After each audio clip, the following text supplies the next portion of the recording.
सभी लोगों को जय माता दी। आज हम जानेंगे 3 प्रकार के लोगों के लिए कुछ जरूरी बातें। 3 प्रकार के कौन कौन से लोग?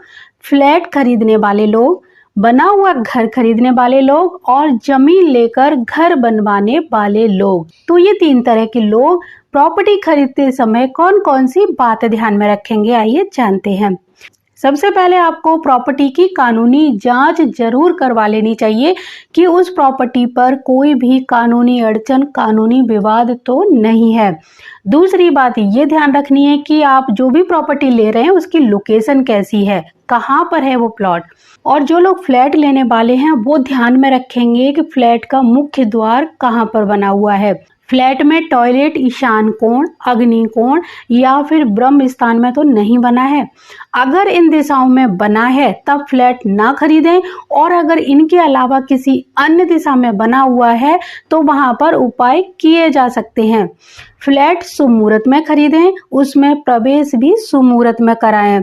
कोई भी प्रॉपर्टी खरीदते समय आपको राहु काल का विशेष ध्यान रखना चाहिए। राहु काल में कोई भी प्रॉपर्टी नहीं लेनी चाहिए। इसके साथ ही साथ आपको एक बात और ध्यान रखनी है कि पुराने फ्लैट में जाने से पहले उसमें डेंट पेंट जरूर करवा लें। चाहे किराए के मकान में ही क्यों नहीं जा रहे हो, एक बार उसमें पेंट कराने के बाद ही जाना चाहिए। आप अपने कैरियर के अनुसार प्रॉपर्टी का चुनाव कर सकते हैं। ईशान कोण में मुख्य द्वार, रसोई, टॉयलेट या सीढ़ियां हों तो ऐसे फ्लैट या ऐसे मकान नहीं लेने चाहिए। जिस फ्लैट का ईशान कोण कटा हुआ हो उस फ्लैट को भी नहीं लेना चाहिए, क्योंकि उसको लेने के बाद आपको बहुत सारी परेशानियों का सामना करना पड़ सकता है। नैऋत्य कोण में मुख्य द्वार वाले फ्लैट भी कभी नहीं लेने चाहिए। अगर खरीदने भी हो तो उनका उपाय करने के बाद ही खरीदिए, नहीं तो आपको ऐसे फ्लैट पहले से ही नहीं लेने चाहिए जो आपको आगे चलकर मुसीबत में डालें। कभी भी किसी शमशान, कब्रिस्तान या देवालय के आसपास भी घर या फ्लैट नहीं लेने चाहिए, क्योंकि इन जगहों की जो एनर्जी है हाई लेवल की होती है और इस एनर्जी को हर कोई झेल नहीं पाता। इस एनर्जी को झेलने के लिए भी इसी तरह के लोगों की ज़रूरत होती है जो इस तरह की एनर्जी के साथ मिलकर काम करते हैं। अगर इन जगहों पर आपको फ्लैट लेना भी पड़े तो आप नीचे की मंजिल की जगह ऊपरी मंजिल पर फ्लैट लेना शुरू करिए, क्योंकि इन जगहों पर अगर हम नीचे का फ्लैट खरीदते हैं तो हमको बहुत ज़्यादा परेशानियों का सामना करना पड़ सकता है।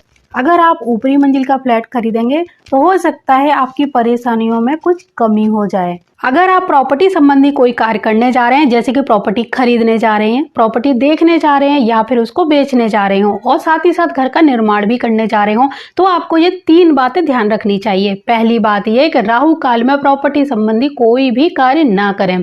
दूसरी बात ये कि मंगलवार के दिन प्रॉपर्टी संबंधी कोई भी कार्य ना करें। और तीसरी सबसे महत्वपूर्ण बात ये कि आपको इन 3 तिथियों, जिसमें से नवमी, चतुर्दशी और चतुर्थी, इन 3 तिथियों को अवॉइड करना चाहिए, यानी इनको छोड़ देना चाहिए। उसके बाद ही प्रॉपर्टी संबंधी कोई कार्य करना चाहिए, क्योंकि अगर आप इन तिथियों में या इन दिनों में ये कार्य कराते हैं तो इनके कोई सकारात्मक लाभ आपको नहीं मिलेंगे, बल्कि आपको बहुत ज़्यादा मानसिक, शारीरिक या आर्थिक हानि भी उठानी पड़ सकती है। तो जो बातें आपको बताई हैं इनका प्रॉपर यानी पूरी तरह से ध्यान रखकर ही प्रॉपर्टी संबंधी आप कार्य करें और हमेशा इसमें आप सकारात्मक प्रभाव ही देखेंगे।